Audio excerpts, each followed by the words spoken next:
I have finally returned. Oh man, it feels so good. Feels so good. I've been gone for so long with the trip and all of that stuff. It feels weird not doing a stream, so hopefully you guys had a great night tonight for the AEW Dynamite post show. It is June 4th, 2021, and here we are, Friday night. It's late. I know. Thank you guys for staying up and hanging out. I appreciate it. I hope you guys are doing well. Good show tonight. Good show tonight. And more importantly than anything, Andrade is all elite. It has finally happened. I'm a little upset. Because I was there. I was in Jacksonville just a couple days ago for Friday night Dynamite and for Sunday Double or Nothing. And I was waiting. I was there in my Andrade shirt waiting for Andrade to show up. That's okay. But he's here now, and that is all that matters. And before we kick off the show, I noticed that there's a super chat by Jack. Thank you so much, man, for the $4.99. I appreciate you. Let me get you some money, man. Let me get you some woos. What a great way to start off the show tonight. Here's some woos for Jack. And if I must say, my friend Jack, you are headed to the moon.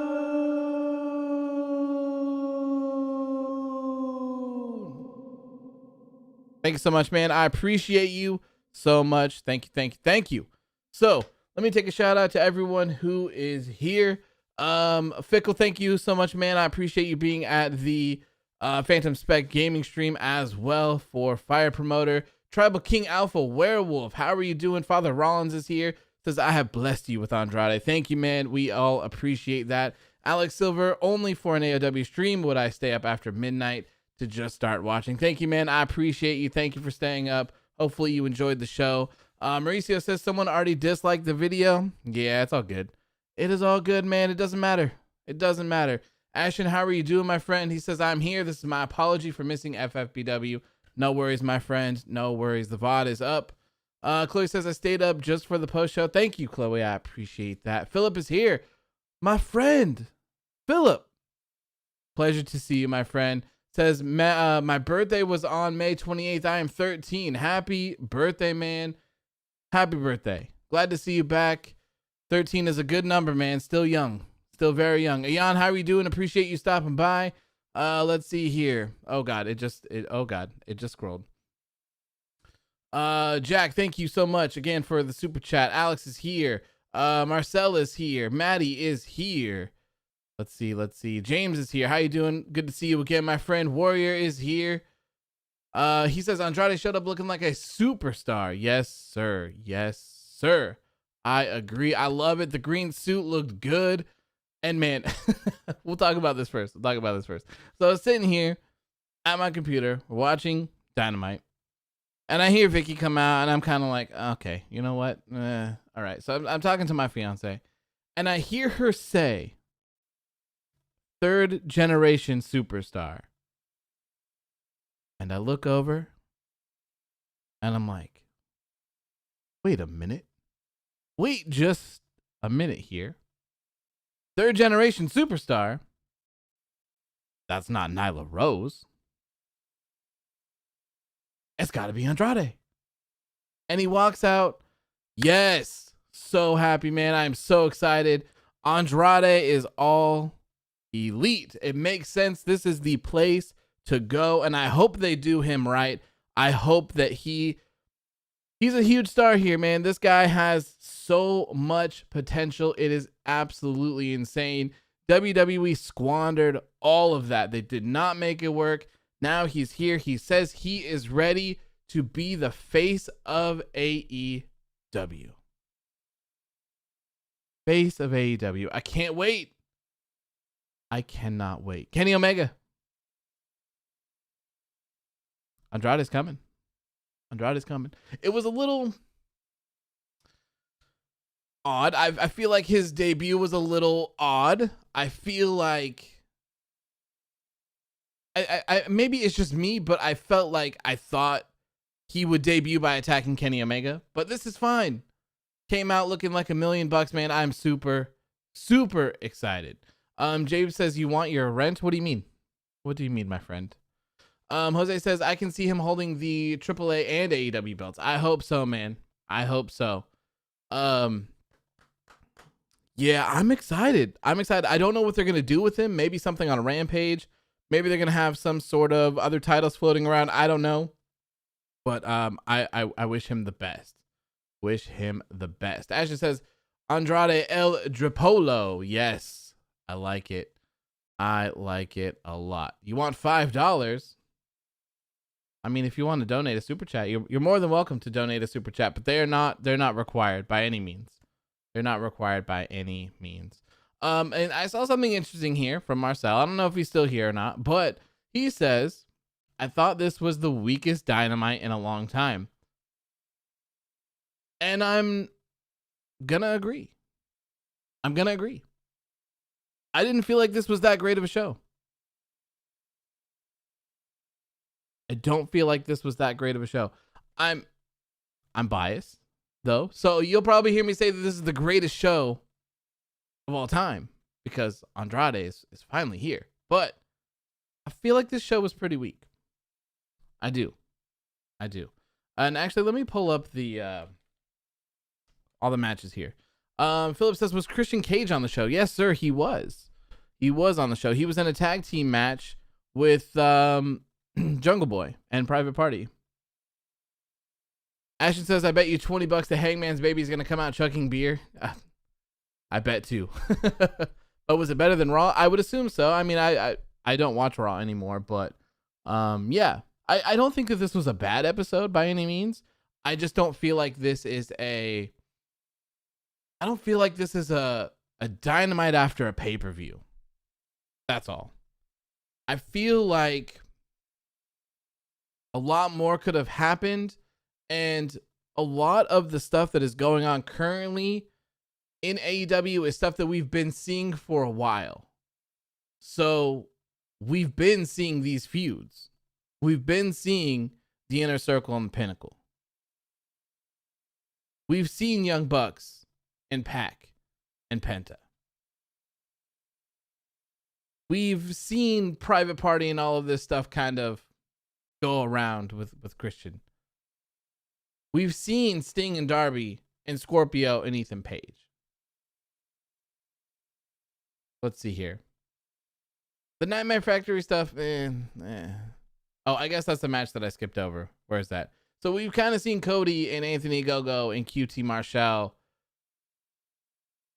go back and forth, you know, that's my frustration with it. It's just that it didn't take us anywhere new. It's just kind of like, this is what we've been doing this whole time. James, my friend, says, there you go. Angelic Choir starts singing. Thank you so much, man, for the $5 super chat. I appreciate you. And James, I got you, bro. James Wheeler is headed to the moon. Much. I appreciate you. Ian says, AEW tonight's SmackDown was also good. Not the greatest show, but still watchable. Not for me, man. Not for me. I heard about it. I don't know if that's for me. Marcel says, SmackDown tonight, Usos versus Mysterios. Roll up, ref mistake. Short women's match, Corbin versus Nakamura. Distraction win by Corbin. Another distraction finish, and then a DQ for Uso and Mysterio rematch. Yeah, that's not for me. That is not for me. Did I see what you said? Let me see here. Jack says, I donated 3 different times. The I Don't Basketball Jackson, and this one was me. Thank you, man. I appreciate you. Jack. You the best. Ashley says, SmackDown has Roman Reigns. That's it. Yeah, people don't understand that. They're so blinded by how great Roman Reigns and what it is that he's doing. It's so good that they just pretend that the rest of the show is great sometimes. And if that's cool for you, like, that's cool. No harm, no foul. If you like it, more power to you. But it's just not for me. So I'm still kind of taking a break, but I'm trying to figure out ways to do about this. I think what I'm going to do is is after we do like the gaming streams and stuff like that, I think once it airs on the West Coast, I'll just DVR it, I'll record it, and then I'll just skim through it and I'll do a review video that I'll drop in the morning. That's kind of my plan as of right now. And to kind of like stay in touch with things, I feel like it's not the worst idea. Anthony says, AOW, I think your views are going to go up since it's summer. Baby, that would be great. That'd be great. I'm gonna start focusing more on all of this stuff as well. I'm very busy at the moment with things, but I think I can still manage to fit all of this stuff in that I want to do. I'm ready to go to the next level. I had the stuff at Dawn that was fun and planned out. So yeah, I'm ready to go. I'm finishing up getting some stuff for my camera setup. I just got some really cool lights that I'll be setting up. I need to clean everything up and kind of organize everything. And then I think I'm going to get a new lens because I have a stock lens on the Sony a6100, and the one that I want is a Sigma 16 f.14 for the aperture. And what it does is if you're in focus, it kind of blurs the background a little bit, and that's what I want to do. So once I get all that stuff going, man, we're going. We're going. Will you do a post show when SmackDown when the fans come back? I haven't decided that's going to be my turning point. I mean, I'm going to start watching eventually here soon in the background, but I'm not sure if I am going to be doing coverage. I might be okay. I mean, I guess it's probably not right for me to do a post show for something that I'm not watching.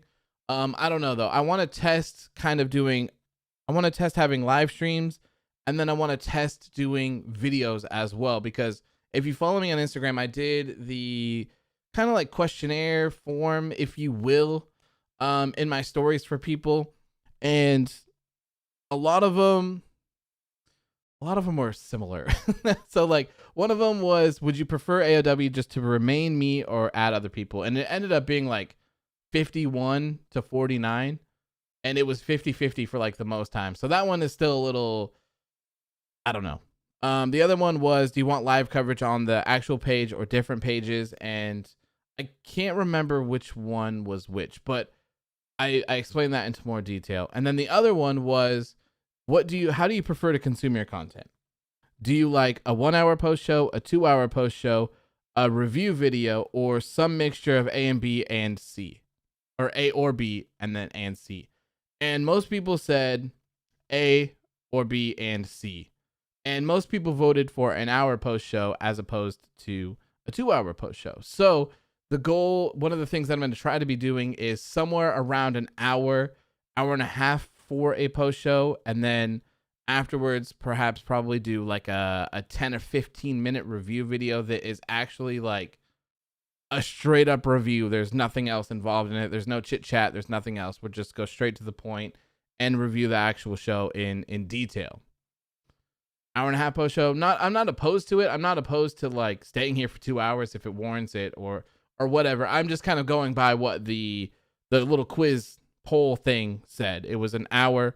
A lot, like the hour one was so much higher than the 2 hour one, which is fine too, I guess. Like if we want to do a 2 hour show, it's fine. We could do a 2 hour show, and if you're out of it in an hour, you can leave and come back later, or just leave and wait for the other thing.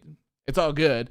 I'm just curious because I do all of this for you guys, so it matters to me what you guys want to watch.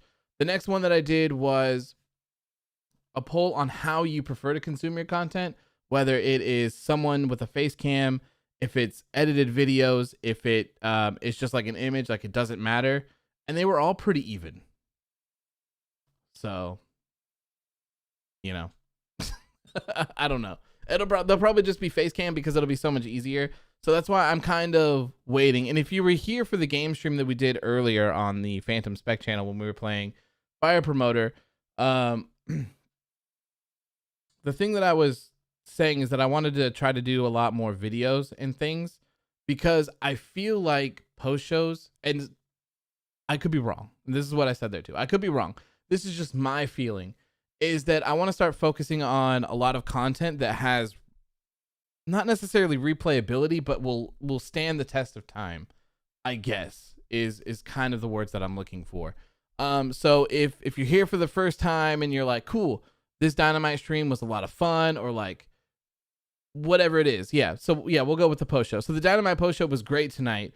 And then I'm looking at the library of things that is here, and it's like, what are you going to watch? Like, are you going to go back 2 months and watch a random ass 2.5 hour Dynamite post show that's mostly just people chilling and talking about it? So like, I want to have topic videos. I want to have stuff like that. I want to go over news topics, releases, and all of the stuff like that. So I think there's a lot of stuff. There's a lot of work to be done.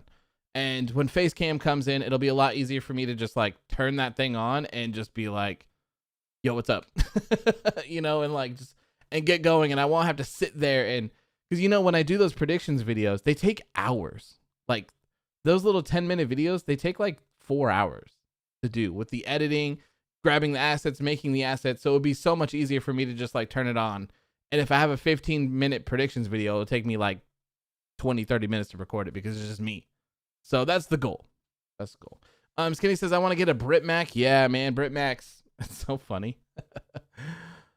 Ayan says, I tried so hard to find you at Double or Nothing, but I also couldn't find you. You should look at my Instagram, and you should look about the post where I'm talking about BTE. There's a little clue for you. Ashley says, if anybody knows the show, The Masked Singer, AEW would win hands down. Oh God, no. I can't sing for shit. It would be so bad. I used to love that show though, but I don't know a lot of these celebrities, so I kind of like lost interest because I'm like, I don't know who this is, and then they get unmasked, and I'm like, okay, I still don't know who this is. So, yeah. Fickle says, Laz, we might be seeing a face reveal. Some people have already seen a face reveal. Hint, hint, hint, hint, hint. Okay, so what do we want to talk about? Let's talk about the releases. Let's talk about the releases first. All right. WWE released Braun Strowman, Aleister Black, Buddy Murphy, Ruby Riott, Lana, and Santana Garrett. Crazy. Absolutely insane. And what's even funnier about all of this is I wake up usually around sometime between like 10 and noon is usually about when I wake up, depending on what time I go to bed and depending on what I prefer to work at night. So I typically stay up pretty late. But that day I woke up at 7:00 in the morning. And it was just like, it was like I knew. It was like I knew. I was tied to my phone all day that day. All day. I can't believe they released. Some of them I get. Santana Garrett, yeah, I get it. Like Lana, sure, I can understand why they released her. But Braun Strowman? This guy was just the Universal Champion not long ago. He was in World Championship matches for the WWE title not long ago. Aleister Black just returned from being off of TV for 7 months. He interrupted a huge Intercontinental Championship match and black masked Big E. Supposedly, from what I hear, WWE wanted to have them take the week off so that they could work on developing an actual story between Aleister Black and Big E. So that's why there was no follow-up. Then, the next week he's gone? They released him? Wow. Wow. Absolutely insane. Buddy Murphy. Another one. Buddy Murphy is so ungodly talented. It's insane how they let someone like this go and how they never managed to utilize someone like this. How? How do you not see the talent in Buddy Murphy? And when they paired him up with Father Rollins, I was like, this is dope as hell. This is going to work out so well for Buddy Murphy. This is going to send him literally to the moon. And it didn't, not even that. I was like, man, they're going to be paired together for a while. And then, of course, they're going to have some sort of tension. They're going to break up. They're going to fight. Buddy Murphy's going to beat Seth Rollins. And then he will just be propelled into superstardom. No. Nope. He became Murphy Mysterio and was dating his daughter and then was never seen again. And then he was randomly seen on TV and he was like, hey, I want to be your disciple again. And it was like, bro, what the fuck are you doing? What? No, stop. Stop this nonsense. Just give this man something to do. You have an entire room of people dedicated to creating creative for your TV shows. And they're not creative. Warrior says, Buddy had a banger with Roman. It would have been a nice mini feud to run that match back. Like, anything to keep him on TV, I feel like would have been for the best because he's so talented and you have all of these fans behind him. Like, one of the things is, this isn't really off topic, but usually when I post things more negatively about WWE, there's usually quite a few people who defend them. There's usually a lot of people in my comments who are like, no, this, and that.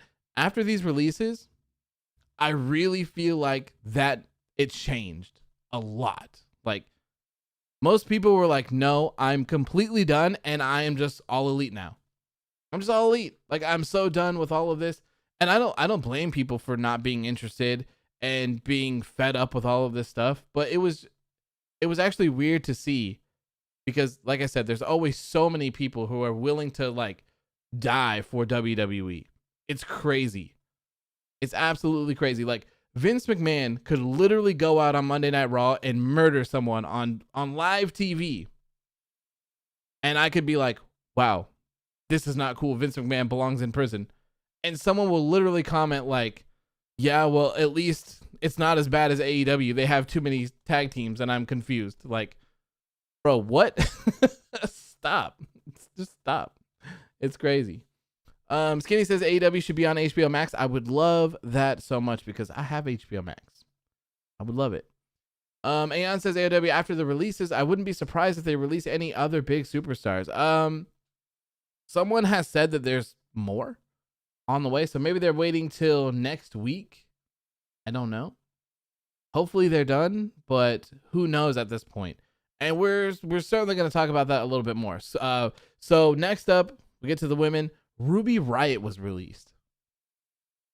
Very odd. Ruby Riott is so talented. And hello, the Riott Squad, one of the only real tag teams that you have on your entire roster. Come on. Really? Now Liv Morgan is the sole survivor of the Riott Squad. She's the only one there left. And I heard that she lost in about 2 minutes and 40 seconds on SmackDown today to Carmella, who hasn't been on TV whatsoever. Crazy. James says, I've been watching your 2K19 career mode walkthroughs. Remember when your old outro was peace out, everybody? Goodbye. Yes. Yes, sir, I do.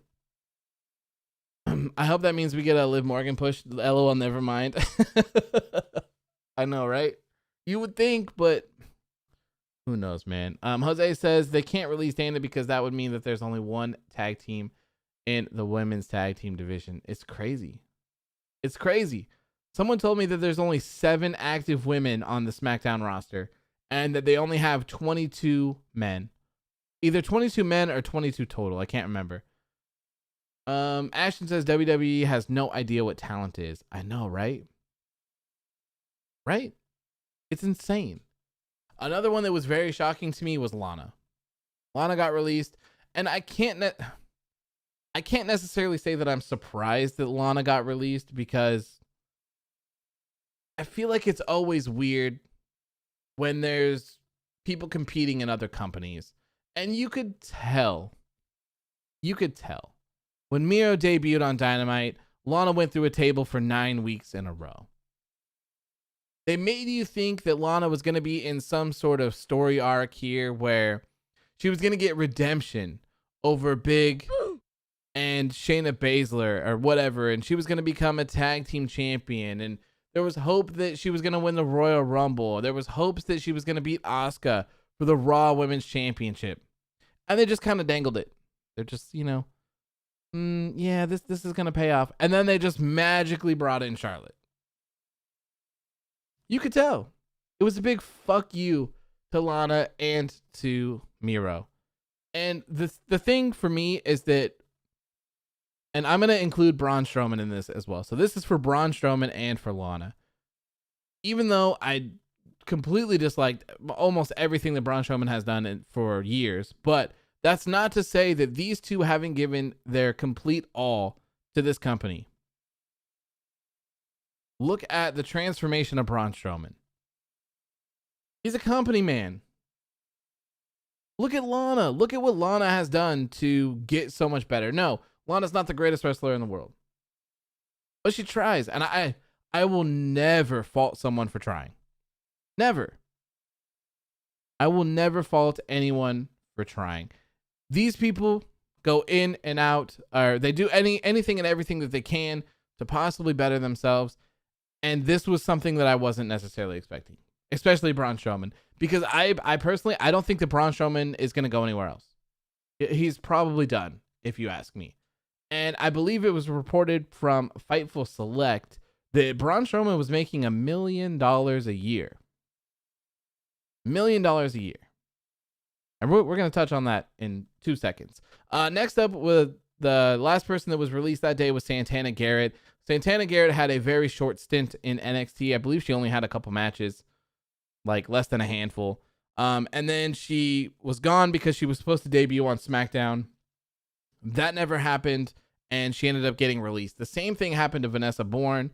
They called her up from NXT. She was supposed to debut on Raw, and they just never used her and released her instead.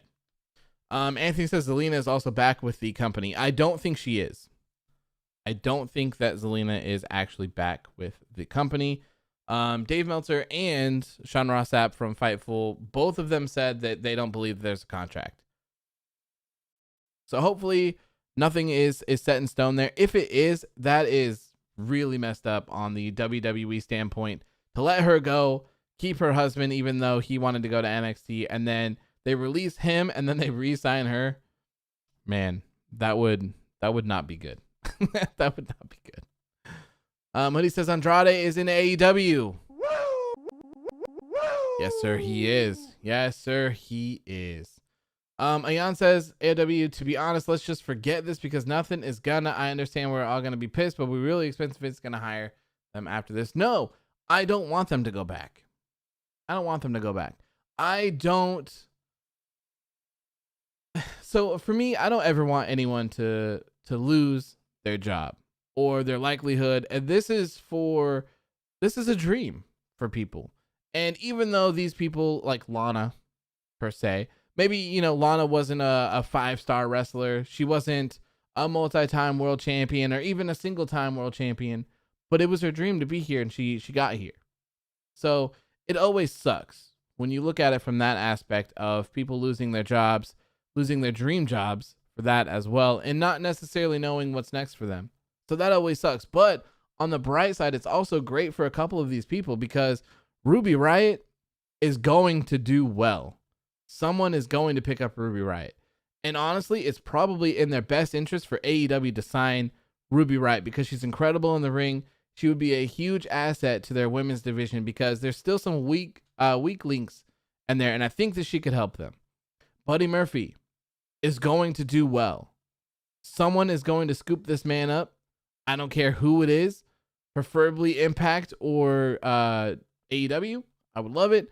And of course, a lot of people want to see Buddy Murphy go to New Japan as well, which is cool with me. I don't necessarily know if that's on the table since he has, I don't know. I'm not necessarily sure that's in the cards for him. Next up is Aleister Black, aka Tommy End, going forward. So someone's gonna scoop this guy up. I bet you his phone has been blowing up. I bet you his phone was blowing up from the minute he got released. from the very minute that he got released. Someone is going to take him. And I hate to be that person, but it should be AEW. AEW is going to have another show. They're going to have another hour of content to fill. They need people for these things. And Tony Khan said he's looking to hire some people. So I love this. I love it. I can't wait to see what these people do. I can't wait to see them excel. Can't wait. Now, this leads me to believe, and we're not going to touch on this subject for very long because I will probably do some other stream, or maybe too much time has passed. I don't know. But this leads me to believe everything that is going on, all of the cuts. There's been countless cuts. I think it's over like 75 people were cut in the back end of WWE. They're closing departments. They're merging departments. They're firing people that have been there for 15 plus years. They're replacing them with other people. Nick Khan is just going balls to the wall behind the scenes in WWE. They're releasing all of these people with big money contracts. Remember, Braun Strowman, guys making $1 million a year. Kick him to the curb. We're done. This leads me to believe that WWE is tightening up their shop because they're going to sell it. They're going to sell it. That's what I think. I know there's some people who say yes. There's some other people who say no. It feels that way to me. That's what it feels like. Why are you tightening up shop so much when you're already making record profits? And I know that's what a business is about. I know that a business is about making record profits, but there's also some like humanitarian part to it, right? Where you tell someone that you're going to have them on contract for 5 years or $1 million, that you're going to take care of them and take care of their family because you don't want them to go sign with AEW. Only to kick them to the curb. This is the exact same thing that happened with Carl Anderson and Luke Gallows. They were promised the world by Triple H. He said, you can't go there because you don't know what's going on. What's going to happen to your family? If you stay here, you know we're in business. We guarantee you this money. And then you know what they did? They said, damn, y'all are getting paid too much and we don't want you here anymore. We don't want you here anymore. So they kicked him to the curb. So that's, I just have that feeling that WWE is tightening up shop for a sale. And I don't think it's anytime soon. But I do think that within the next couple years, they'll shop it around. I mean, look, they've got USA has the rights to Raw and NXT. The money's tied up there. Fox has the right to SmackDown. The money's tied up there. WWE gave the rights to the WWE Network to Peacock for 5 years. That's NBC Universal. They have the rights for that for 5 years.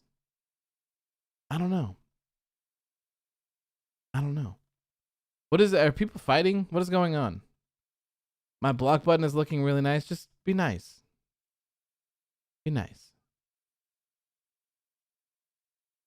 Time to, you got to be nice in the chat.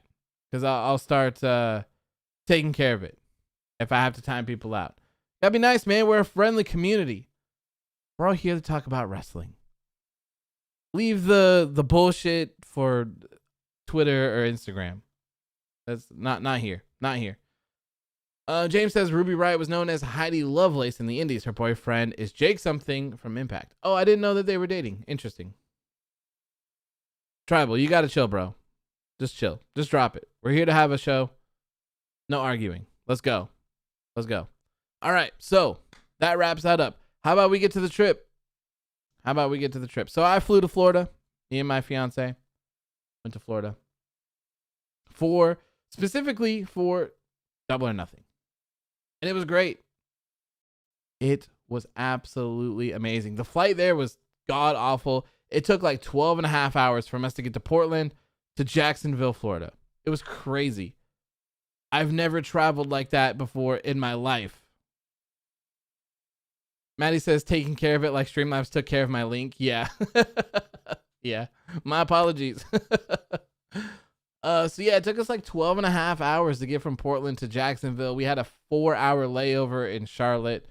and everything was closed. You couldn't get any food or nothing. The bathrooms and water. That was it. No coffee, no nothing. So we sat there, got to Jacksonville, and man, it is hot as hell in Florida. I don't know if any of you live in here in Florida. I don't know how you survive. I don't know how you do it.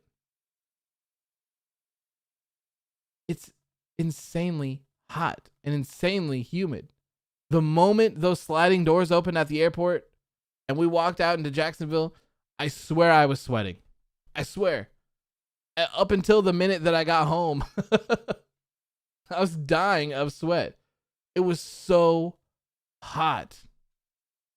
It was crazy. So we get there on Friday. Dynamite is on Friday. So we go to the hotel, get everything ready. Luckily, we're able to check in early because check-in is until 4 for some reason, which is insane. But we get to go to Dynamite.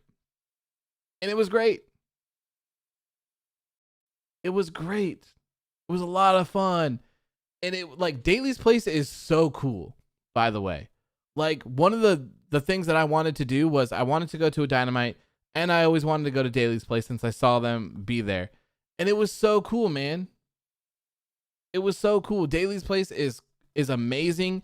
It's open, and they have like a little mini mart in there. It's crazy. It's like a little 7-Eleven inside Daly's Place where you can go in and you can get beers from a tap. You can get all sorts of water and energy drinks and beers and White Claws and ciders. You can get all of those on there, and they have like pretzels and popcorn, and they have ices like slushies, and like they have just all sorts of things in there. It was really cool to have like a selection of things. So it was great. The experience was really good. We had decent seats as well. So we're sitting up there, and I was worried that the seats were going to suck ass, but we're sitting there, and some guy with a Daly's Place shirt comes up to us and says, "Hey," and says a name, and it's very close to my fiance's name. And she's like, "Yeah, that's me." And he said, "Hey, here's 2 new tickets. Go sit down there." And we're like, "What?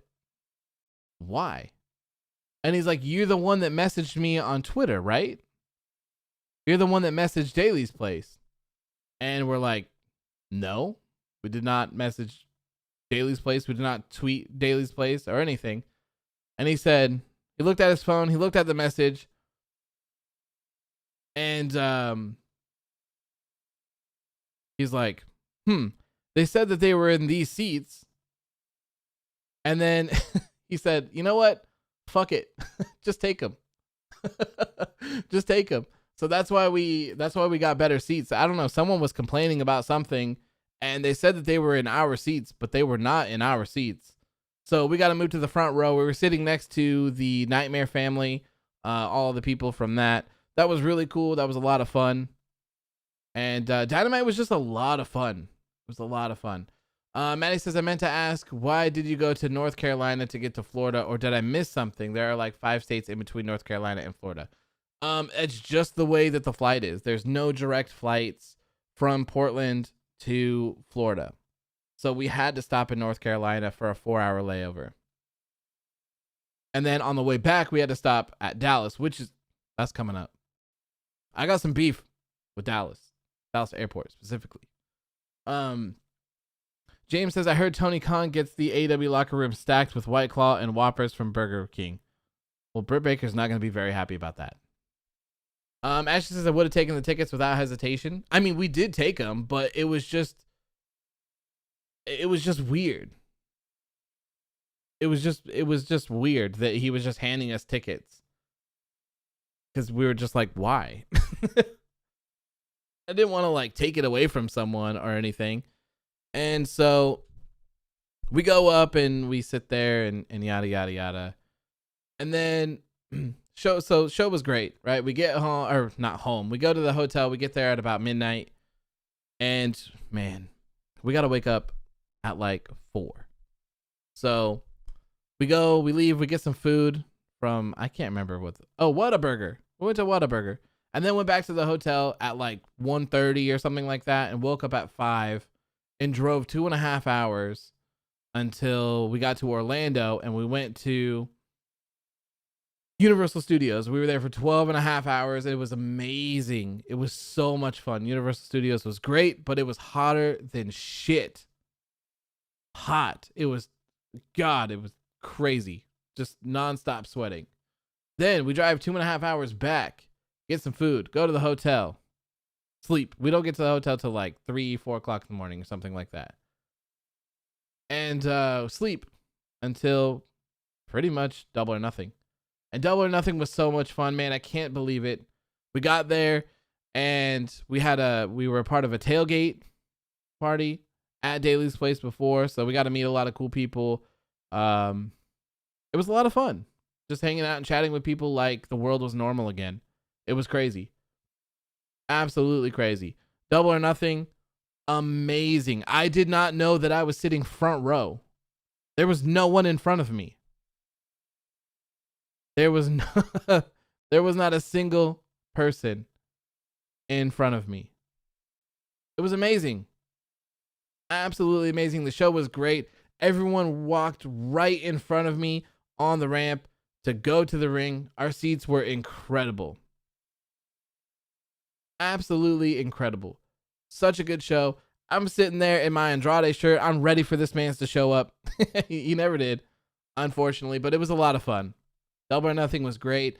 I do still want to go back and watch it because I don't know. When you're at live events, it's just a whole different ball game. It's just, it's so exciting, and to hear the crowd, it's just Daly's place was packed for Double or Nothing, like legit packed. James says I'm gonna go get some pizza time and watch how it all transpired on Dynamite. Peace out, everybody. Goodbye. See you later, man. Thank you for tuning in. I appreciate you. Hopefully you enjoy the show. Maddie says, so just so happened to go to the place where Kenny Omega's great uncle trained in martial arts, the place known as North Carolina. Yes, sir. My headphones were dying, so I've been meaning to watch the Triple Threat with sound the whole way through. It was, man, the crowd was hyped. The crowd was hyped. It was crazy. For Hangman, Fuego even. Fuego, dude, the crowd went crazy for Fuego all the time. They were chanting for Fuego for no reason. All the time. Just because he was like in the front row. Yeah, Hangman's was huge. Huge pop for him. For Sting. Jungle Boy. Man, it was crazy. Absolutely crazy. Noah says, it's been a while. Hope you had a blast in Florida. I did, man. Thank you. I appreciate it. Britt Baker finessed the crowd. It was funny. It was great. Yes, it was great. Let's see here. Then after Double or Nothing, didn't get home till like super late again. To the hotel. Like, I think we got in at like 2 because we went to this place called Checkers and it was absolute trash. And we had to go to 2 of them. It was so stupid. But we had to wake up at like 4:30, 5 o'clock in the morning to go to Disney World, which again is 2.5 hours away in Orlando. So we get there when Disney World opens, and we're there for like 8 hours. Drive 2.5 hours back to Jacksonville, and we flew out. And here's where the trip goes south. Our flight got delayed an hour and a half because of a thunderstorm in Dallas.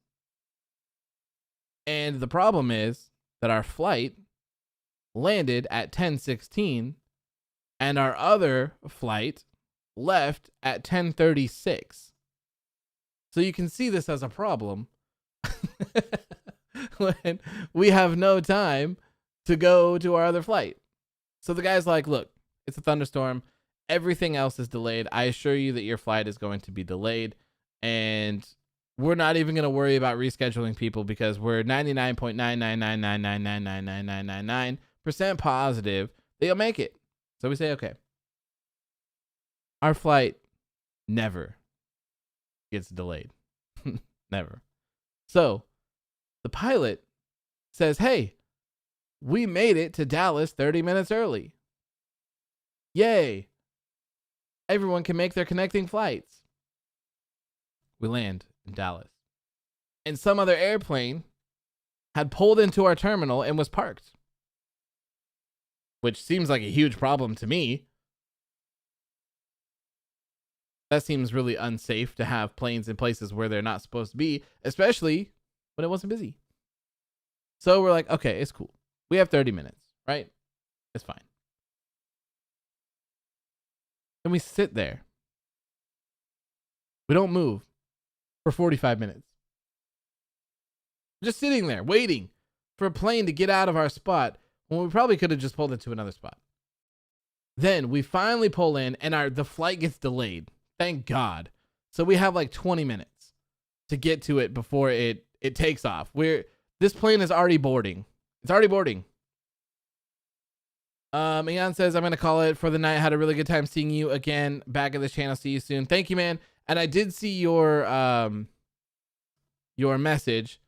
My fiance was wearing a red shirt and I believe she was wearing glasses. I'm not sure, but it was a red shirt. It might look pink on TV. Might look pink.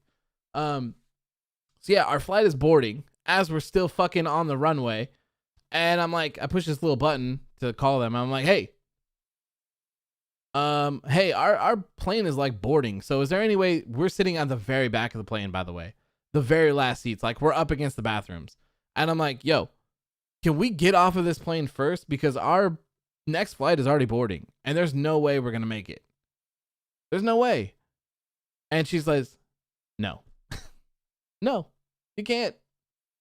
And then says that they'll ask if people who don't have a connecting flight can just sit and other people who do have them can get the hell off. I swear half that plane stood up. And then, you know what they say? There's not a person to draw the bridge to get us off the plane. So we had to sit there for another 15 or 20 minutes while our plane is boarding. And I am pissed. I'm livid that we're going to have to stay the night in Dallas. And they're like, we don't know if we don't have flights until Wednesday or Thursday or something like that. So we would have been stuck there for a couple days. Oh my God, I was pissed. So they get there, we get off the plane and we are sprinting to our thing. We turn the corner. They held the plane for us. We actually made it. Like they were about to close the gate and we actually made it on. It was the craziest shit I've ever experienced in my entire life. The craziest shit. They were like, they were saying our names over the intercom. They're like, hey, we're waiting for these two people, yada, yada, yada, yada. Like, you need to board your plane. We're holding up for you. You need to get going. And we're like literally just sprinting. We turn the corner and I think they realized that there was two of us. And the lady was like, are you guys them? And we're like, yes. And she's like, I knew I should have held the plane. Yes. And we got on and everyone on the plane was pissed and we made it and it was a happy story. Oh, but of course we didn't get our luggage because, you know, so we got home at like 2:00 in the morning and had to drive home an hour and a half back to our house from the airport. And then our luggage was still in Dallas until like 2 days later. And that was a trip. Justo says, I would have acted a fool. Yeah, dude, I was pissed. I was ready to be asking for some like crazy ass demands. I was so mad. Lear says, never been on a plane before. I just recently started going on the past couple years. I was always scared to fly, but it's really not that bad. I promise. It's not that bad. Getting up is the weirdest spot, like is the weirdest moment of flying in a plane, because like the second the plane is no longer on the ground, I swear like all your organs just like get pushed into your ass for like 2 seconds and then you're fine. But other than that, it's all good. Maddie says, the face of the women's division cutting a promo with a bunch of burgers behind her. That's not what I want out of my women's division. What a pit of burgers, like pits of mud. Hey, they're Britmax, man. They're Britmax. She requested them from McDonald's, and I can't believe they sent her 1,500 free Big Macs. That's crazy. Justice says, Mr. and Mrs. AOW, your plane is here. God. It's crazy, man. It made me like never want to fly again. I was so pissed. You and your friends, they need a private jet. God, I wish, man. I wish. Although I'd probably be too scared to fly anywhere because I hear like the smaller planes are like the turbulence and the stuff is crazy. And the turbulence we had from Dallas or no, from Jackson. Yeah, no, it was from Dallas to Portland. Was terrible. Like everyone was bouncing around the entire time. It was nuts. It was nuts. Absolutely nuts. Okay, enough about my bullshit. Let's go ahead and get into this show. It's time for AEW Dynamite. It's been about an hour. I think it's time. I feel like we've caught up. I don't feel like I've missed anything. I've been trying to. We need Fuego to be all elite. Yes, sir, we do. Yes, sir, we do. Let's see. Is there anything else that I missed? I don't think so. Okay. Maddie says you can get a free ticket upgrade and maybe use that luck for a free jet. Yeah, right. Alex says if I missed my connection, I would have just rented a car and drove. We were in Dallas. How long would it take to drive from Dallas, Texas to Portland, Oregon? 30 hours and 1 minute. Straight driving. There's no way. There's no way. Get in contact with Gold. He has a private jet. No, thank you. No, thank you. Ayan says, oh, I came back. I just left my Britmac on the stream. I'll just pick it up and yeah, now bye. All right, sounds good, man. Sounds good. Okay, so like I said, let's get into this. Let's go. AEW Dynamite tonight, Friday, once again. I'm not a fan of these Friday night Dynamites. I don't like it. It throws off my entire everything. Like, it feels weird. So next week's episode of Dynamite is going to be on Friday as well. And then I believe the next few ones after that are going to be on Saturday, which is going to be even weirder. But at least they won't be on so late at night. I think that'll benefit a lot of people. I talked about this on my comments on something, I don't know, sometime recently about, I think it was on the ratings. Because the ratings for Dynamite were like 526,000 or something, down from like 800 or something like that. And it's just like a lot of people watch SmackDown, but you're not getting a SmackDown lead in, and your TV show's on a completely different day at a completely different time, which is kind of brutal to do. And then people who watch SmackDown, like there's a lot of people that do YouTube post shows. Like, even WWE themselves does Talking Smack or whatever. They have their own post show. So when SmackDown's over, you have creators or whatever, journalists, whatever the hell it is you want to call them, or people like me, whatever it is, they're doing post shows, they're doing reviews, they're doing stuff like that. So you have coverage leaving, and then you have an audience leaving as well. So like, what am I supposed to do if I have a SmackDown post show? What if I was still watching SmackDown? Am I supposed to cover SmackDown and then just switch over and cover Dynamite and then do them like both in one? I don't know. I feel like that's a lot. And if you're on the East Coast, SmackDown ends at 10, and then Dynamite starts at 10. Dynamite doesn't end until midnight. So that means people that want to participate or want to watch or want to do some sort of post show or some sort of review, that means you got to be up to like 1 or 2. I mean, at least it's Friday, so it's not the worst thing in the world, but I don't know. It just kind of sucks. I don't like it. And I'm not sure that Saturday is going to be a magical fix for that. At least maybe it'll be earlier on, but it's Saturday, you know, like people are out and about. Saturday is my day where I don't work and I just do whatever we need to do. So we're usually visiting my fiance's family, or we're running errands. We're doing all sorts of stuff like that. Sunday, we used to relax, and we go grocery shopping every Sunday as well. And then if there's a pay-per-view, we do that. And then I start working again for the week. So like Saturday, it's going to be weird if it's in the middle of the day on a Saturday and I have to come home and I have to watch Dynamite and then I have to do a post show afterwards. I don't like that. I don't like that one bit. So hopefully after these next, I think it's going to be like the next month or so, they're not going to be on Wednesdays because of the NBA playoffs. So, oh man, I can't wait until that stuff comes back. And then of course we're going to have Rampage on, which is actually after SmackDown. So that's going to be another problem in itself. That's going to be interesting. It's going to be something that people are going to have to navigate through and try to figure out. But hopefully that's a good show as well. So, okay. Whew. All right. Let's get into the show. I think we are good to go. Maddie says 1 a.m. right now. Come on, AEW, please. Yeah, it's late. I mean, it's only 10 for me, which is fine. But I don't really feel like I can participate in those conversations because, like, I was up till like 4 o'clock last night in the morning. You know?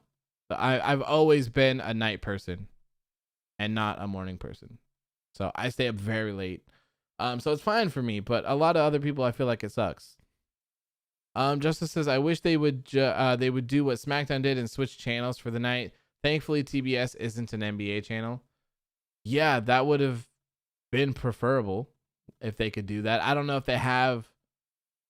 Well, I mean, they probably don't have a way to do that, but I don't know. The 500 plus 1,000 or whatever on TNT late night on Friday is probably better than them running it on YouTube or something like that, you know? Maddie says, I mean, I ranged from 2 a.m. to no sleep at all until a nap, so that's not bad for me, but still. Oh, man, I can't take naps. I lay down to take a nap, and I wake up like 6 hours later, and I'm like, where the hell am I? What happened? Where? I can't do that. Me with sleep? I know, right? I mean, I get my sleep. I usually get 6, 7, 8, 9, sometimes 10 hours of sleep, depending on how tired I am. I slept a lot after the trip because we only slept probably like 6 or 7 hours total in that whole entire trip. All right. You're in Georgia? Nice, my friend. I would like to visit Georgia sometime. And New York City. New York City would be fun. Okay, so tonight's episode of AEW Dynamite opened up with a tag team match. It was the Young Bucks taking on Pac and Penta El Zero Miedo. It was a good match. No complaints about this match. Alex is not wrestling related, but are you excited for Loki? Yeah, we're gonna be watching that for sure. For sure. Anthony says, I'm gonna leave it here. My phone is dying. Don't forget the AJ rocks. AJ rocks. Thank you, man, for tuning in. I appreciate you. It was a pleasure seeing you. It's been a while. So it's a pleasure seeing all of you guys. It's been what, 2 weeks? No, a week and a half or so, whatever. I don't know. It's been a while. So, like I said, show opened up with Pac and Penta El Zero Miedo, which I hate that long ass name. Just call him Penta, please. Taking on the Young Bucks. And it was a good match. It was a good match overall. So the thing that they're doing with the Elite is that they're shitty heel characters, right? They're cringe, they cheat, and yada, yada, yada, right? But man, the finishes, I get that it's a part of their character, and maybe they just use them specifically for these, but the thing that sucks about it too is that you know, right? It takes out that unpredictability part. Because this was just a regular match. This wasn't for the titles or anything. But when you add in that they always cheat or they always distract or do some sort of thing to get the win, I feel like it kind of takes away from it. Even though it's their character, like, I understand that, but I feel like they could do better.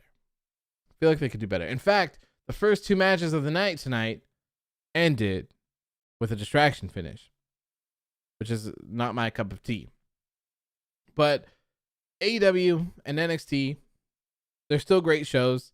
So I let things slide for NXT and AEW that I wouldn't necessarily let happen on an episode of Raw or SmackDown just because they do them so often. So I guess we'll kind of see how this develops and what. But the Young Bucks get the win over Penta and Pac. And during the match, I want to say it was Matt Jackson. It could have been Nick. I don't know. One of them ripped off Penta's mask, or so they thought. He actually had another one under there. Was able to take advantage of that. I think he hit him with a low blow afterwards, but they did manage to get the win still anyways. After that, they were trying to hit Penta with those rapid fire knees. that they did to Mox at Double or Nothing, but Eddie Kingston ended up coming out and saving the day for them and chasing them off. Lever says, I got an HBO Max subscription last week, and I'm finally going to watch the Snyder Cut of the Justice League. It's really good, man. It's long. It's like 4 hours, but it's really good. Really good. Philip says, I'm a visit you. What state you live in? I live in Oregon. And I'm ready for the rain after being in Florida. Cold rain. After this match, we had a little chat with Mark Henry here, which I wasn't able to post because I was typing it up, but then something else happened and I had to make way for that and post. So after this, Mark Henry came out, had a little chat with Tony Schiavone, said that he's excited to be here on Dynamite and with AEW, and he said he's not here to fix anything because AEW isn't broken, but like what we like to say on Busted Open is that he's here to tighten the screws. So Mark Henry will be in a coaching role and probably a scouting role as well, and then he will also be the analyst commentator for AEW Rampage that will be debuting sometime in August. They haven't said who is going to be next to him yet, so that's still a mystery. After that, Tony Schiavone asked him if he was looking to wrestle. And everyone was cheering, everyone was going crazy, everyone's saying yes, yes, yes, yes. And he said, essentially, I don't know, never say never, but I feel like I have a lot left in the tank. So we could certainly see Mark Henry come back for a match or two here or there, which I wouldn't be against. I wouldn't be against it at all, especially if they used it in some sort of way where, like, maybe Mark Henry and, since he's doing commentary, you have someone pick on him or you have someone do this, and they slowly build to a thing where Mark Henry's finally like, you know what? I'm done. I'm not going to take your shit anymore. He puts him through the table or something, and then he comes back for a match. Like, that would be a really cool thing to do. Ashton says, I could see Mark Henry being a mentor for, say, Powerhouse Hobbs. That would be really cool as well. That'd be very cool. So far, AEW has used the legends that they've taken very well. Very well. Christian has been used great. Paul White on commentary, no problems there. Mark Henry should be pretty good. Jake the Snake's been, just a manager. Arn has just been a manager as well. Tully has just kind of been a manager. So, they're not overusing people. They're not putting them front and center, and they're using them to actually help boost up the talent that they have. And we'll talk about that in a couple minutes as well, because there's proof. There's actual proof. Tully didn't need to pin Marco in his only match. I mean, the argument to make to that is that it's Marco and no one really cares.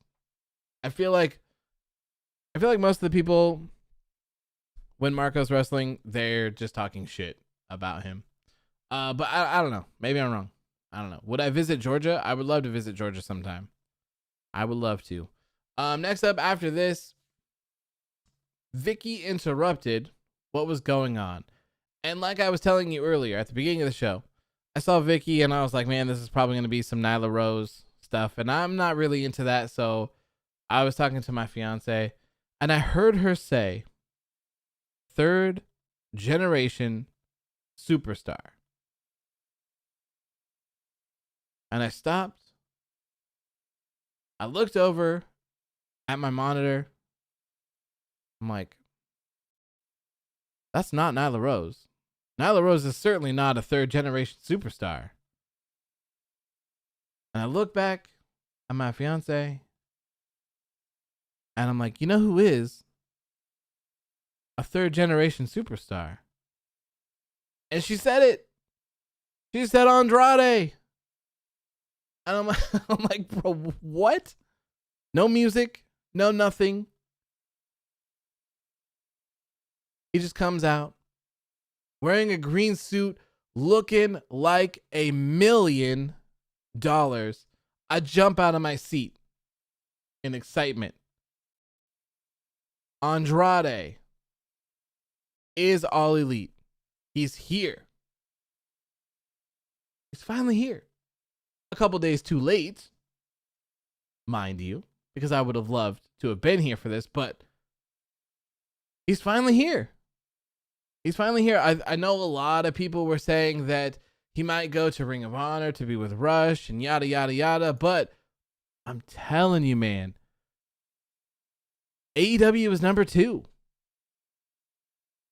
WWE is number 1. AEW is number 2. And I don't know who's number 3 and 4. Maybe it's New Japan that's number 3. Maybe it's Impact that's number 3. I don't know. I know for a fact 1 is WWE, 2 is AEW, and probably somewhere around like 5 or 6 or 7, that's where Ring of Honor is. So, someone of the caliber of Andrade, why would you go to 5, 6, 7 when you can go to number 2? And you can go to number 2 and be one of the biggest stars they have there. And you can go to number 2 to help make number 2 number 1. I don't feel like we're too far away from number 2 taking over number 1. If we're in a world where WWE does not fix their shit, they're going to continue to lose fans more and more and more and more and more as time goes by. And not only that, they're going to lose their talent to things like AEW, New Japan, Impact. Everyone is working together. And I don't think we've even gotten started on this partnership between them, because I feel like there's a lot more to go down at some point. I'm not sure what they're waiting for to do it, but there's so much more to be desired from this partnership. And with AEW, like, we came in a world where our wrestling landscape, the big wrestling landscape, was Raw, SmackDown, NXT, and Dynamite. Those were the shows. Those were the must-watch shows. Now we have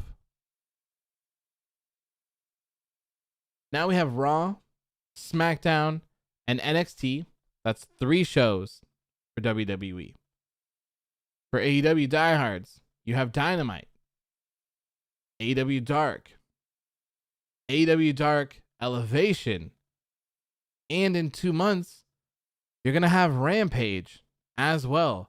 So you're going to have 4 AEW shows every single week to watch.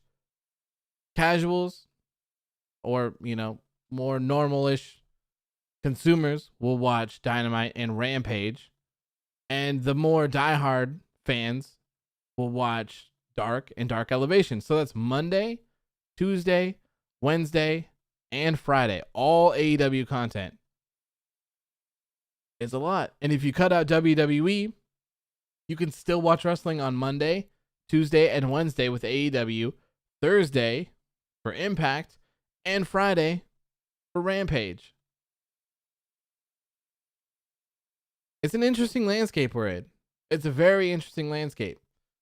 Leroy says, honestly, I think AEW and WWE are tied for number 1. I think WWE is number 1 by far.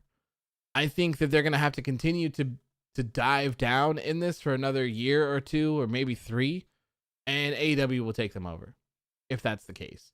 I know that a lot of people are waiting for fans to come back in WWE, saying that that's going to be the point when things change and things will be better. I'm not. I've lost my hope. I've done that before with the Royal Rumble. I did that with drafts. I did that with WrestleMania. None of it has ever changed. So I've given up that hope. But if other people want to do that, that's fine. You can, but I don't know. So I guess we'll see when that time comes if WWE can actually start shaping their stuff up, because they're capable of it. WWE has one of the best rosters in the world. Still. There's still a lot of very talented people on the WWE roster that they're not using correctly. So there is still hope if you're willing to try. I'm necessarily not, but who knows? 205 Live as well. Yes, that's true. Leroy says don't sleep on NXT UK. I've heard great things about NXT UK, but I have no interest in watching wrestling at like noon as well. Ashley says I don't watch AEW Dark or Dark Elevation. That's too much wrestling for my liking. It's a lot. Yeah, it is. It is. Philip says good night, but I'll see you on Monday, hopefully. Thank you, man. It's been a pleasure seeing you. It's been a while. Maddie says NXT UK is expected to have cuts. Yes, it is. Yes. So that'll be interesting to see as well. That's what I thought the next round of cuts was going to be. And if you've seen those rumored cuts, those aren't true. Those are not verified from anyone. That was just someone trying to make a name for themselves. And it kind of worked, I guess, for them. But Philip says, wait if you do a post show for Monday Night Raw. Oh, yeah. So Philip, here, let me tell you, my friend, because people miss you. We all miss you. There is no Monday Night Raw post shows anymore. Instead, on Mondays and Fridays, we go to this YouTube channel, youtube.com/Phantom Spec. That is my gaming channel. You can find us there on Mondays and Fridays during Raw and SmackDown. On Mondays, we're playing WWE 2K20 Universe Mode. On Friday, we're playing Fire Promoter on Fire Pro Wrestling World. So, Tyson T-Bone might be a cut. I'm not familiar with really anyone from NXT UK aside from Walter and Kylie Ray and Imperium, I guess. And I think like A-Kid or something like that. Edwin says, we, the talent AEW is getting, and future talent they're getting in 90 days, AEW would quickly overtake Raw low ratings. It's possible. It's very possible. All right. Good night, Philip. Pleasure seeing you, my friend. Pleasure seeing you. Next up, we had another form of the Nightmare Family versus the Factory. This time, Cody and Shoddy Lee Johnson taking on QT Marshall and Anthony Ogogo. Ashton says, do you know Ilja Dragunov? Yes, I do. Yes, he's great. He's great. Jack says, AOW, do you know who Brandon does everything? Yes, I believe so. He plays with like Dank Ops and CM Pulse, right? I believe so. You subscribe to it. Thank you, man. Hopefully we'll see you there. So yeah, tag match. Shoddy is such a bad name. It's interesting. So Lee Johnson and Cody versus QT Marshall and Anthony Ogogo. This is kind of this whole thing that's been going on. I don't quite understand. A lot of people were saying that the match between Cody and Anthony Ogogo was not very good at Double or Nothing. It seemed fine to me when I was in attendance. It didn't seem bad at all. So I don't know. I'm gonna have to go through and rewatch Double or Nothing and see what's going on. I really thought Anthony Ogogo was gonna win at Double or Nothing. I did. It made all the sense in the world to me. So Cody beating him, like, I guess that makes sense too, because it's like Memorial Day weekend and it's like US versus Bad Country and blah blah blah blah blah blah blah blah blah. But to me, man, the story made so much more sense to have Anthony Ogogo go over. I don't know. They chose not to. And tonight, Cody was going to hit QT Marshall, my apologies, with something, I don't know.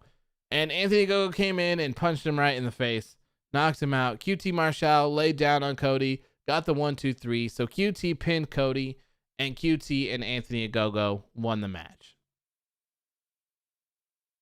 So obviously this is going to continue in some way I don't quite understand. To me, and I've always said this, QT isn't the person that we're looking out for in this faction. It's Anthony Ogogo, it's Aaron Solo, and it's Nick Camarado. Those are the three guys. So it'll be interesting to see how that happens. I'm not sure if they're just going to continue to lose or win in certain ways. And then maybe they'll look at QT and they'll be like, look, we don't need you anymore. They'll turn on him and then maybe QT will go back. You know? So think of it this way. maybe let me try to paint a picture. Maybe this could happen. Right now on this show on Dynamite, you have Cody and Dustin as the two big people from the Nightmare family, right? On the other side, you have the Factory, which is QT Marshall, Anthony Ogogo, Aaron Solo, and Nick Camarado. So what if all three of them say, hey, QT, you're a loser. You can't win anything, and you're not better than us. They kick him to the curb. QT comes running back to the Nightmare family. Then you have QT, Cody, and Dustin taking on Anthony Ogogo, Aaron Solo, and Nick Camarado. Then you have the Factory win. It's over. It's done. There you go. It's a 6-man. That could be the route. But as of where I'm looking at it right now, it doesn't necessarily make sense to me. It doesn't make sense. So I don't know. I guess we'll just have to wait and see on that one. Next up was the Inner Circle celebration for winning the Stadium Stampede 2, which I thought was a pretty good match. It was kind of weird to watch from the actual venue, but it was enjoyable. I thought the finish was great. Man, when Sammy Guevara won that match, the people lost their minds. It was crazy. It was absolutely insane. Great promo here from the Inner Circle, though, and it's not over. It's not over with the Pinnacle. I don't necessarily know what's next for the Inner Circle and Pinnacle in some sort of like 10-man match. I'm not sure what they're going to do next because they came out so hot with Blood and Guts. That Blood and Guts to me is a feud ending match. Stadium Stampede is a feud ending match to me. So I'm not necessarily sure what that third match is. Pinnacle won Blood and Guts. The Inner Circle won Stadium Stampede 2. So now there's obviously going to be another match in which I'm assuming, and I would hope, that the Pinnacle goes over on because they need some love. They need some love. I don't necessarily know what that match could be though. It's going to have to be a crazy one. Maybe they'll just go on and they'll face each other in singles competition. That's possible as well. 3 Stages of Hell, that would be really cool. That'd be great. It's going to be some sort of crazy gimmick match. I'm just not sure which one. And then Jake Hager challenged Wardlow to an MMA cage fight in 2 weeks on AEW Dynamite. I hope that happens.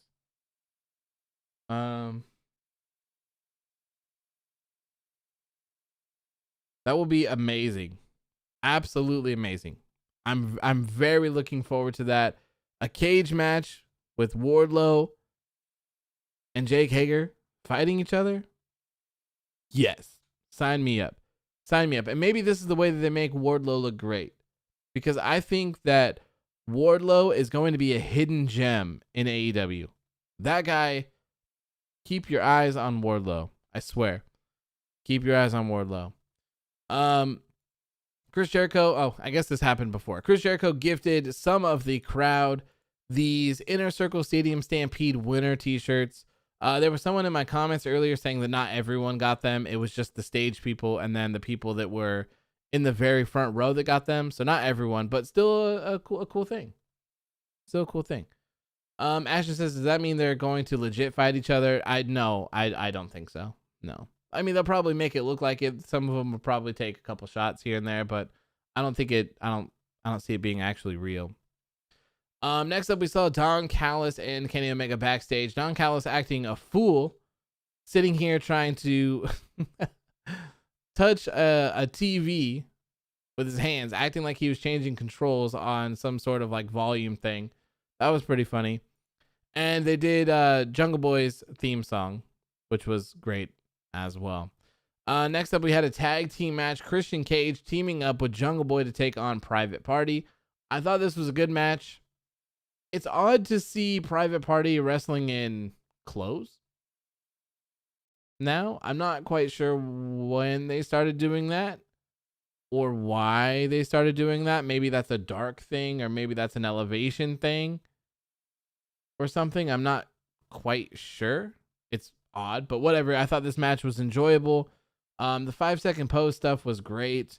And of course, Christian and Jungle Boy get the win over them. Huge win for Jungle Boy. He makes one of them tap out. I can't remember who it was. So here is something that I think might happen. Jungle Boy beat Christian in the Casino Battle Royal. Seemed like Christian was kind of pissed. He ends up going over to him, hugging him, congratulating him, and saying he hopes that he beats Kenny Omega. Okay. Tonight, him and Christian get the win over Private Party. Christian raises Jungle Boy's hand, points at him, hugs him again, I think. Part of me feels like at some point, Christian is going to beat the hell out of Jungle Boy. Maybe Christian is going to beat up Jungle Boy and cost him the World Championship match. I feel like there's something more to this.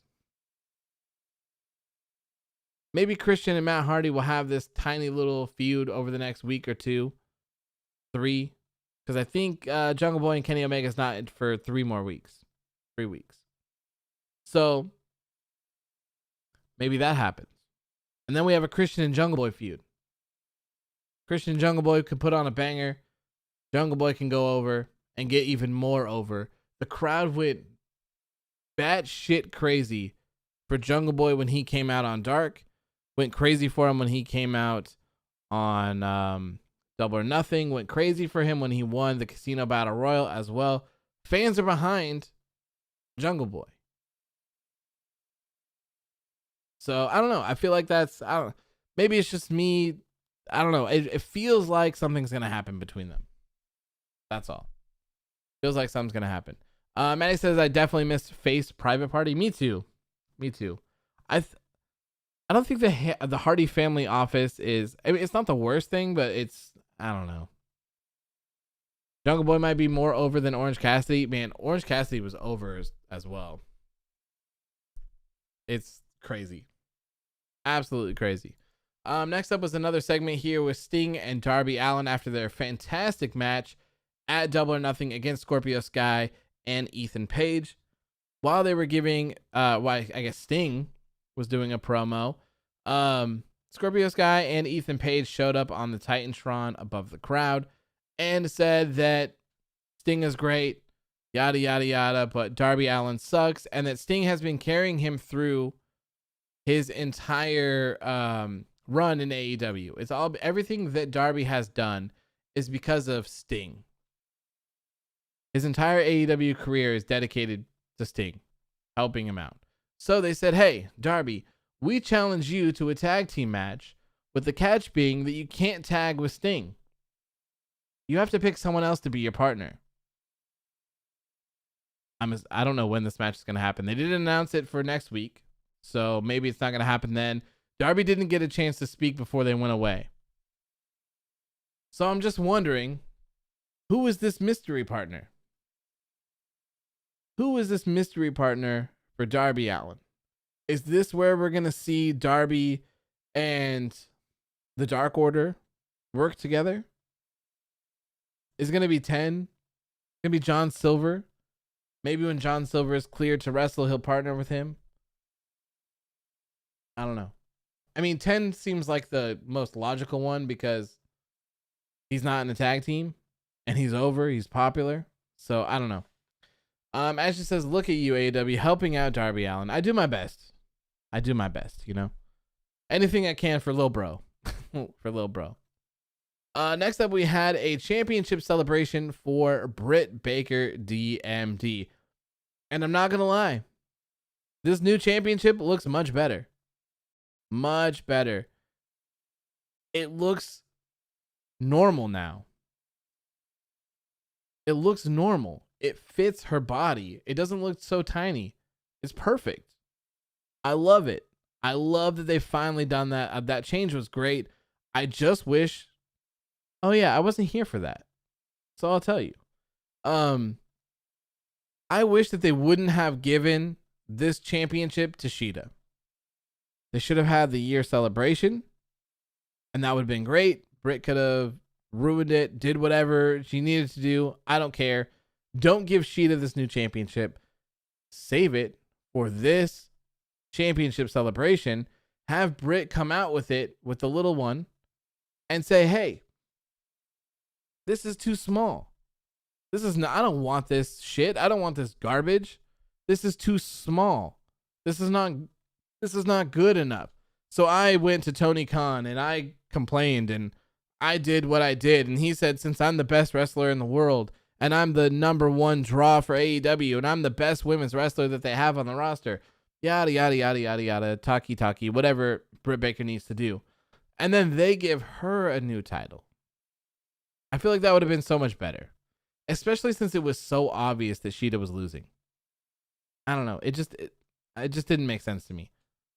I would have preferred to see it this way. So Britt Baker won the Women's World Championship at Double or Nothing and tweeted that she tweeted at McDonald's. She asked them if they could give everyone a Britt Mac for her championship celebration. And McDonald's sent her 1,500 coupons for Britt Macs and a letter saying that something else is on the way as well. To stay tuned. And they had Big Mats at her championship celebration. Nyla Rose was not happy about it. Knocked him out of their hands, threw him into the crowd, popped the balloons. And I think this is the one women's match that we didn't necessarily want to see. Nyla Rose is a former women's champion. She's fought everyone for him. I feel like it would have been best to move on to someone else. But seems like the first feud we're going to get is Britt Baker versus Nyla Rose. Hopefully it's not bad, but hopefully it doesn't stay on it too long either. Because I want to see Thunder Rosa. I want to see Serena Deeb. I want to see Layla Hirsch is great as well. There was someone else I was going to say. Deeb, Thunder Rosa, Red Velvet. Why not? That'd be great. May says not as serious as I want the women's division to be. Yeah, you know, if you take, well, wow, I guess all of them except Miedo, Britt Baker, the Young Bucks, and Kenny Omega, they're all kind of playing the same character, I guess, if you will. But Britt Baker's not as like over the top and like cringe as the Young Bucks and Kenny Omega are trying to be. But yeah, all the champions in AEW were heels. Britt Baker, the Young Bucks, Kenny Omega, and Miedo. Jade Cargill. Jade Cargill is another good one as well. So hopefully this Nyla Rose one is just to kind of like get it out of the way and just kind of cement her as a champion. Ryo Mizunami. Sure. Philip says on Monday, can you download the Nexus? Good night for real. Sure. We'll see you on Monday then. Let's see here. Next up, we had a singles match, a women's match, Red Velvet taking on the Bunny. I thought this was overall a pretty decent match, and I'm very happy for Red Velvet. She's been great. She's been really good. And ever since that match, that tag team match, her and Cody versus Shaq and Jade Cargill, she's just been on fire. She's been on fire ever since. So happy to see her on Dynamite. Happy to see her getting some wins as well. And like I said just 2 seconds ago, I wouldn't mind seeing Red Velvet versus Britt Baker. I'm interested. in that match. Maddie says, I like Nyla versus Baker. Why put someone who didn't win the title before and make the first match predictable when it doesn't have to be, when Nyla would never be believable? Fair enough. You do make a good argument. Sure. I'll go for that. Next up, we had a promo from Miedo, who said, he said, shout out to my hot wife. Maybe Lana, CJ. Her real name is CJ. Maybe CJ will end up being all elite in 90 days. I am pretty sure everyone that got released had 90-day no competes. I haven't heard otherwise, so I would just assume that is the case. And this Miedo promo was simply because today is John Silver's birthday, and there was a quick little segment with the Dark Order in the back. And John Silver says that since it's his birthday, Tony Khan gifted him a TNT championship shot. But unfortunately for him, he's not cleared to wrestle yet. So he gifted that TNT championship shot to Evil Uno, and that will be taking place next week And I love that, by the way. Evil Uno over as hell as well. He had another huge pop at Double or Nothing when he came out for the Casino Battle Royal. Huge pop for Evil Uno. So I'm assuming this should be a great match. And I like that Miedo is defending the championship. He's being a dominant champion. I love it. I love it.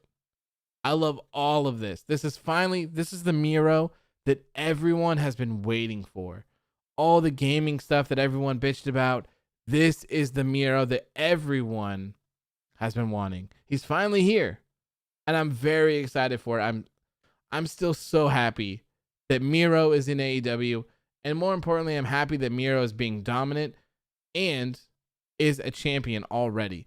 I cannot wait for the day that Miedo steps up and eventually becomes AEW World Champion. It's going to happen. Tony Khan is very high on Miedo, so I can't wait. Can't wait. Maddie says, honestly, would have preferred Stu, but should still be fun. I wouldn't be mad at that either, but I think Evil Uno is way more over. Their tag match was, Evil Uno and Stu Grayson are amazing. They had a tag match, I think. I think it was on Dark or Elevation or something. I don't know.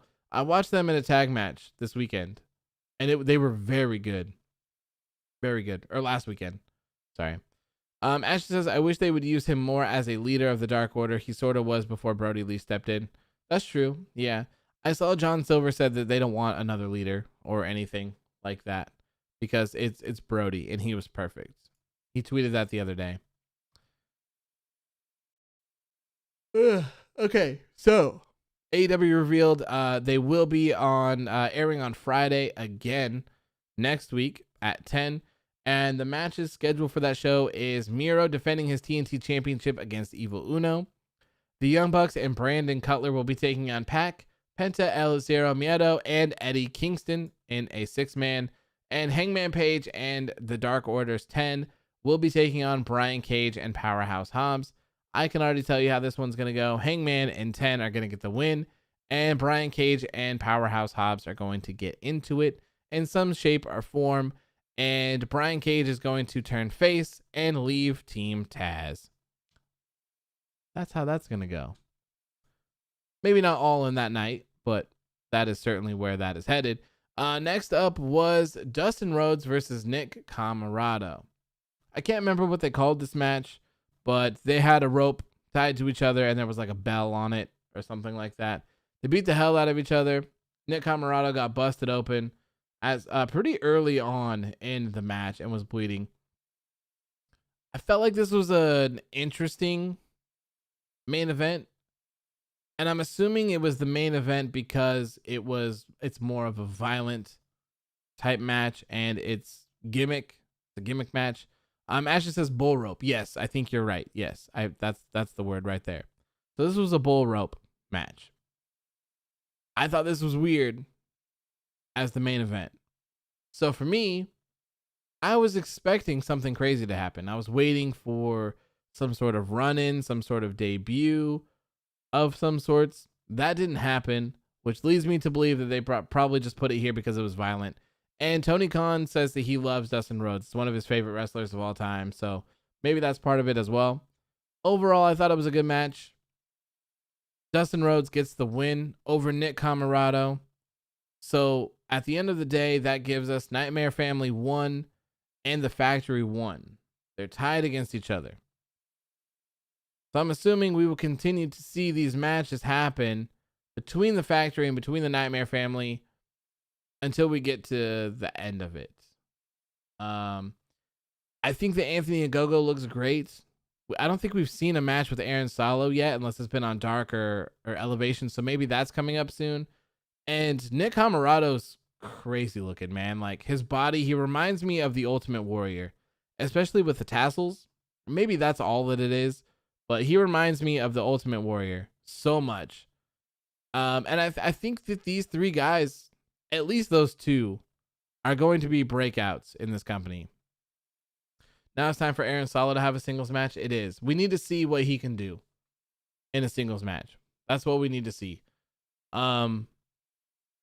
It's crazy to see like AEW posted, I want to say it was probably sometime last week. They said that Anthony Ogogo is one of the first homegrowns in AEW, and they posted a before picture of when he got signed and to him today, and the transformation is crazy. Like, if they handle this right, if they handle this right, which I'm assuming they will at some point get a hold of this, these people could be big stars. Maybe stars is the wrong word to use, but these guys could be big players in the AEW game eventually, I think.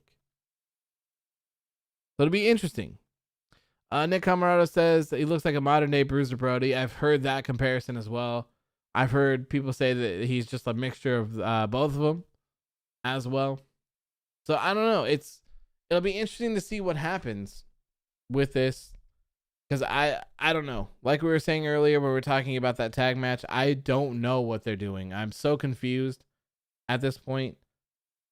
But I still think at the end of the day that QT has nothing to do with any of it. I don't think he's in the end game whatsoever. I think this is all for Anthony Ogogo, Nick Camarado, and Aaron Solo. All of it. And hopefully it pays off. Hopefully it pays off. I still have faith in AEW, so fingers crossed they're able to make something out of it. So, all right, that wraps up the show for tonight. It's been an hour and 41 minutes. Not that bad. Not that bad. Not bad at all. So yeah, that is going to do it for me. Thank you guys so much for staying up late. I appreciate it. I know it's super late for some of you. Almost 2:00 in the morning. So thank you guys so much. I appreciate it. I hope you enjoyed the show. I hope you enjoyed Dynamite. If you watched SmackDown, I hope you enjoyed that as well. Probably gonna chill out tomorrow, do some posts. I would love to do another Q&A stream or just like a hangout stream some point as well. So Monday we'll be back. AEW Underground. I will have all of the details on that like I previously on, so everyone will be caught up. AEW Underground on Monday. NXT post show on Tuesday. Wednesday is kind of free reign. If we want to do a stream, we could do FFBW then or something, but Wednesday's kind of open. Friday will be FFBW as well, unless we do it on Wednesday. Who knows? We could change it up. And then, of course, on Friday again, we will have another late AEW Dynamite post show, but we might try to keep that one to like an hour or so, because I did rant a lot about our trip today and some other stuff as well. Probably could have shortened it up a little bit. And then we'll start doing review videos here shortly as well. So I do want to do a lot of extra stuff on the gaming channel, though. I've been playing Overwatch with my friends a lot, but I just haven't streamed it because I'm not sure if that's something that people would be interested in, since it's not necessarily chat involved. It's more of just like actually watching me play a game and just chatting. So we'll see. But anyways, thank you guys so much for tuning in. I greatly appreciate all of you. Thank you guys for the super chats. I appreciate you so much. That's it. So I'll see you guys on Monday on the Phantom Spec channel for AEW Underground. Have a good rest of your night, and I will see you then. Peace.